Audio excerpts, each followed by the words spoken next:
Hello and welcome back to another episode of Injustice For All MMA. My name is David, and this episode is for UFC Fight Night Barboza versus Murphy. If you're listening to this, this is probably 3-4 weeks late. All right, I recorded UFC 302 before recording this one. I'll just skip all the fluff, the busy, lazy. Finally got to the card. There aren't any narratives that I can talk about on this fight card, and one of the main reasons is because when I turned on this fight card, I couldn't find the English broadcast. And by couldn't find, I mean it wasn't in the spot it's normally in on ESPN Plus. So guess what? I had to watch it through, for the first time ever, the Spanish commentary. And I want to say that, well, I don't speak any Spanish, and I barely understand some Spanish. They were incredible.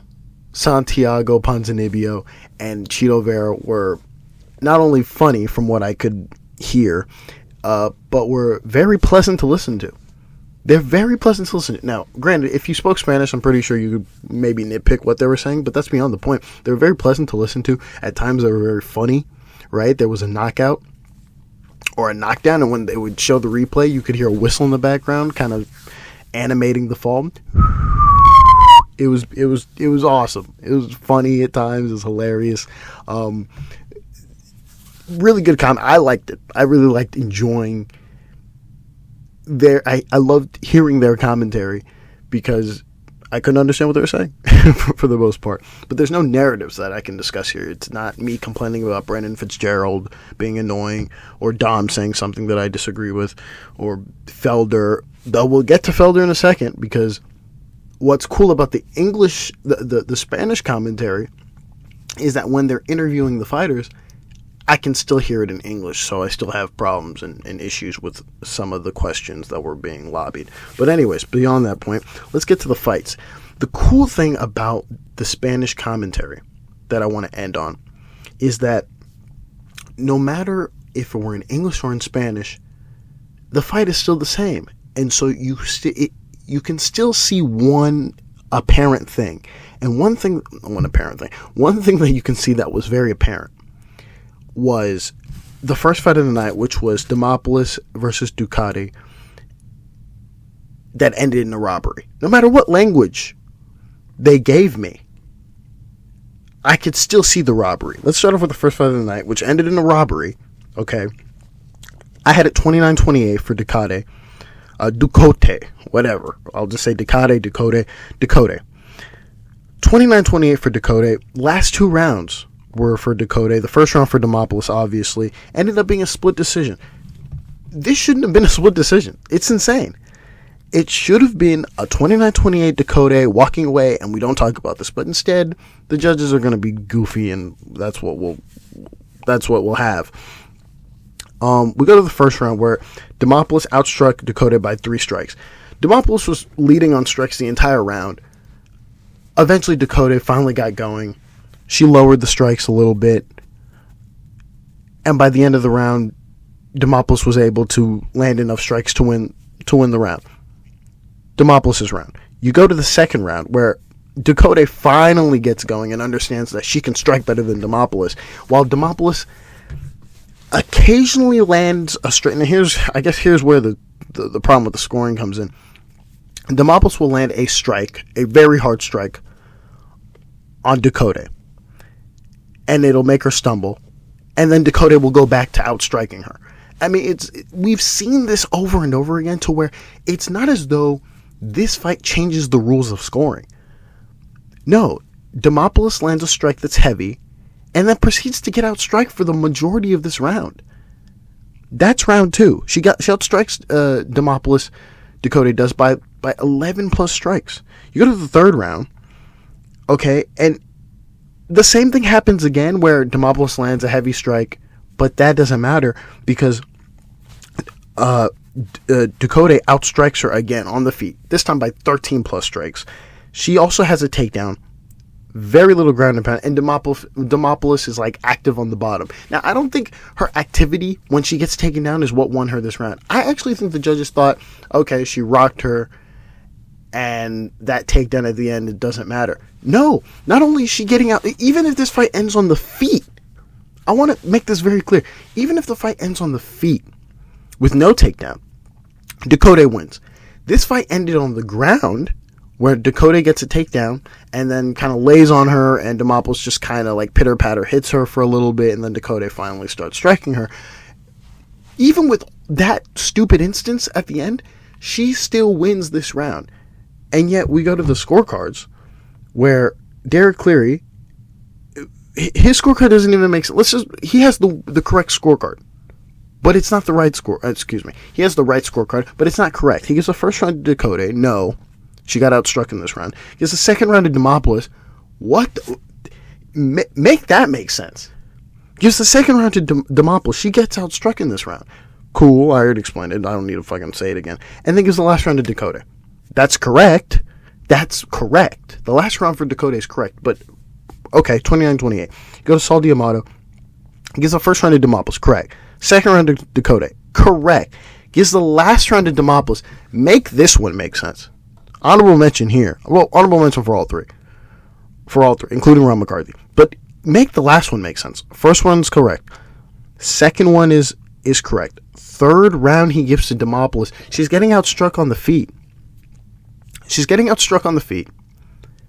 Let's say she lands a heavy strike just like she did in round 2. She then gets taken down. I don't know how you can make this round for Demopoulos. It makes no sense. Just ridiculous. You go to the next judge. Okay, he gives the first round to Demopoulos, gives the second round to Demopoulos. Again, make it make sense.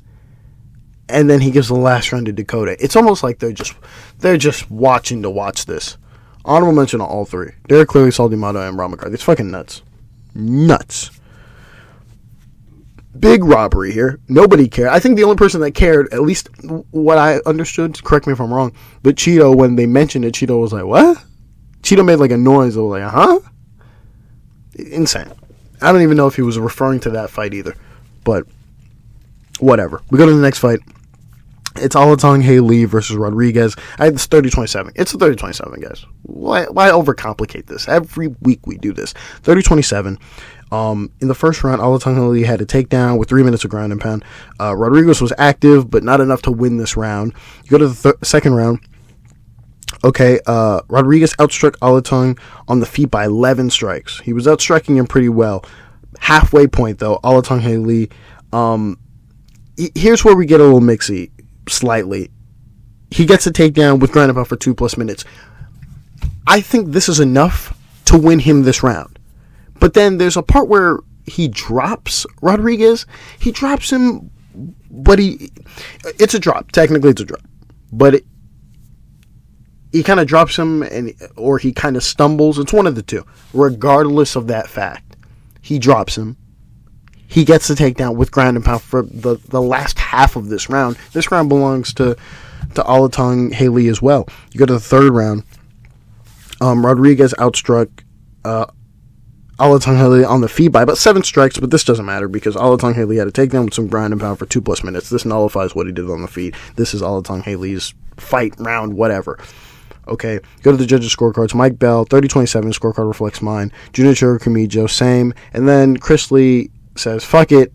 The last round belongs to Rodrigues. He gives it 29-28 to Alatengheili. Honorable mention to Chris Lee. No. Stupid scorecard. No. Next honorable mention, it's Rodrigues versus Carnelossi. I feel bad for Rodrigues. I know that's not popular to say. I haven't even been online. I don't know the comment. I don't know the online discourse on any of the fights since the Derek Lewis fight. Okay, I've been so busy. I haven't sniffed a bit of MMA media or content. So the only thing that I have absolved is whether or not Connor's going to fight or not going to fight. So that, boom. I feel bad for Rodrigues because we'll get to the ending in a second. I don't think this should have been ruled an intentional headbutt, but that's beyond the point. I scored the first round for Carnelossi, 10-9, close marker. I think you can argue it for either one. And then obviously the second round ends in a DQ win for Carnelossi. You go to the first round. Rodrigues outstruck Carnelossi on the feet by 6 strikes. But Carnelossi is very, very active. In fact, she's so active on the bottom, it's enough for her, in my opinion, to win this round. Rodrigues has a takedown, so I think, again, you can argue that, hey, she had the takedown, she's outstriking Carnelossi on the feet. This round belongs to her, but Carnelossi was so active on the bottom, I don't think you can ignore how active she was. And I think kind of snuck this round up. Then you go to the second round, where basically, if you just put this in a simulator with the information that you had in the second round, minus the headbutt, Rodrigues probably wins this round. She probably wins this round, and she probably wins the fight. Just the way it was trending. Carnelossi looked like it was over. It looked like it was over for Carnelossi from here. But instead, Rodrigues gets a takedown and proceeds to the first head to chin isn't a headbutt. It's more like she kind of puts her head there as like a measuring stick, kind of. It was like a feeler, right? She kind of softly lays her head there, and then the second time she just rams her head into Carnelossi's chest, neck, head area, and Mark Smith over-exaggerates as he always does, and then goes, stop, let me analyze this in 45 different ways, and decides it's an intentional headbutt, even though I don't think it was super intentional. I do like what Carnelossi says at the end, where she gets moved over to her to a neutral corner, and she says, "Oh my God, drama." That's how I feel every time I listen to Mark Smith. It's always something. But whatever. There you have it on that. Carnelossi wins by DQ, headbutt. I don't think she should have. I don't think she should have. It is what it is. we go to the judges' scorecards, and I'm probably wrong on this scorecard. There's a chance I'm definitely wrong on the scorecard. All 3 judges, Adelaide Bird, Saul D'Amato, Rob McCarthy, all had it 10-9 for Rodrigues. I still would have scored it for Carnelossi, but that's beyond the point. So maybe honorable mention for me. Honorable mention on me. All 3 had it 10-9 for Rodrigues against Carnelossi. You go to the next honorable mention, and it's Magomedov versus Alves. I had this 30-27. Come on, guys. It's a 30-27. What are we doing? It's a 30-27. Okay? 30-27. First round, Magomedov had 2 takedowns with ground and pound. Boom. Second round, he has a takedown with ground and pound for 3+ minutes. Third round, has 2 takedowns with ground and pound for 3+ minutes. 30-27. You go to the judges' scorecards, and all 3 judges, Derek Cleary, Tony Weeks, and Chris Lee all have it 30-26. They give the second round a 10-8. So, I won't argue with it. You can make a shout for it. I gave it a 29-20. I gave it a 10-9 in the second. And there you have it. You go to the next honorable... before we go to the last honorable mention, Vidal versus Gatto. I don't really need to mention the scorecards, but this fight ends in a TKO win for Gatto via boob hit. I thought it was very funny because, again, I'm listening to the Spanish commentary, and it's great how you can hear everything else in English. The announcement is in English. The in-ring stuff is in English, thankfully. And you can hear Chris Taione go, yeah, she hit her in the boob. That's illegal. He didn't say breast. He said boob. Yeah, he hit her in the boob, and it's a legal strike. And I thought to myself, yeah, I guess it is illegal. I guess I've never seen anyone... I guess I've never seen an instant where someone got hit in the boob and got time for that. I've seen a vagina hit or kick, and them going, hey, we're going to give you time for this. But a boob hit, I was actually glad to see that. I want to see more like... And I don't mean this in a sexual way. Please don't take this in a sexual way. I want to see more... I want to see more women strike to that area. Not for the sake of hurting each other's breasts, no. But for the sake of seeing if that is going to be enforced differently. Because we've seen routine strikes be governed differently. I want to see if, for example, if someone hits her in the boob, if Herb goes, no, continue, or if Herzog's like, no, continue. I just want to see if that's enforced the same way. I don't know. We'll see. But But yeah, that's beyond the point. That's that. We go to the last honorable mention, and it's, I don't know why the small stuff infuriates me. It does for some reason. It does, but it shouldn't. Barboza versus Murphy. I had it 50-45. This is a 50-45. Stop the over-analyzing this bullshit. It's a 50-45. All 5 rounds for Lerone Murphy. First round, Murphy outstruck Barboza on the feet. Don't have the strike numbers for you, but come on. He outstruck him on the feet, and he had a takedown. There's a part at the end, the very end, the last second, where Murphy lands Barboza lands an up kick from his back, hits Murphy in the face. Murphy kind of falls down on top of him, but he's not out. He's not out. In fact, he's still moving. And for some reason, one judge, we'll get to him later, decides, fuck it. That right there is enough to win him this round. What are we doing?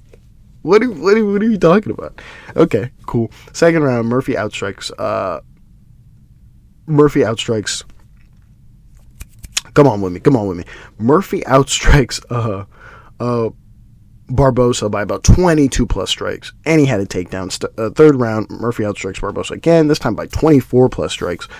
Fourth round, Murphy outstrikes Barboza again, this time by 30 plus strikes. You can argue a 10-8 here. I don't think anyone gave it to him. I'll have to look at it, but I don't think that. But if they didn't give it to him here, I didn't give it to him, so I won't complain either. But 30 plus strikes. I'm just more. The reason why I'm emphasizing why they probably should have given one here is because they give 10-8s for the other stuff. They gave one to Magomedov for riding Alves for 3+ minutes. Granted, I'm sure that was the round with the heavy cut, but beyond that point, where's the 10-8 here? That's what I want to know. Go to the fifth round. Murphy outstruck Barboza again, 24 plus strikes, and he had 2 takedowns. This fight belonged to Lerone Murphy. You go to the judges' scorecards, and I'm sure some of them look like mine, some of them don't. You have Saul Diamata, his scorecard reflects mine.